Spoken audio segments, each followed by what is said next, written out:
how to get your dog started on one of the conditioning exercises for the Senior Dog Awards, which is helping them to balance on an unsteady item for around 15 seconds. So I use the fit bones and I use the balance cushions, but it can be anything that's unstable really. So for some dogs that might be a bed, a dog bed. If it's not stable as they walk on, it moves a little bit, that could actually be the equivalent of using the fit bone. Okay, now if your dog hasn't done anything on an unstable item before, you want to start with just literally getting front paws onto the item itself and getting them used to the fact that it moves and that they will be different heights at different times, and getting the front feet used to it, getting the back feet used to it. Merlin, what are you doing?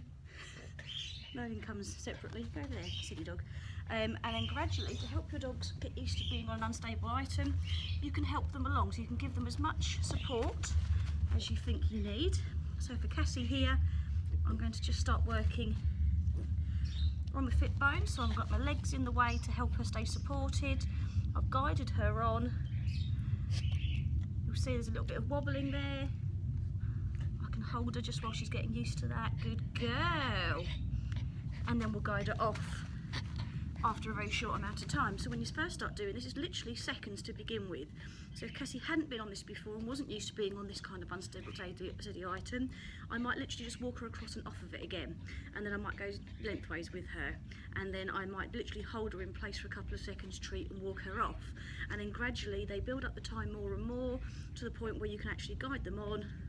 No hands actually touching your dog, but you're there ready to spot them in case they do get a little bit unsteady, but you're there ready. And then they learn to use that core, use their back muscles better, and that helps to keep them in a nice stable position for a little bit longer. Okay, so your finished result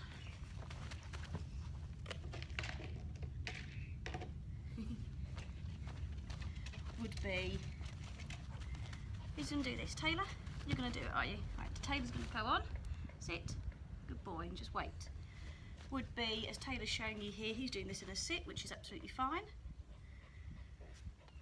Good boy. And after those 15 seconds, obviously I can reward, but I'm not holding him in any way.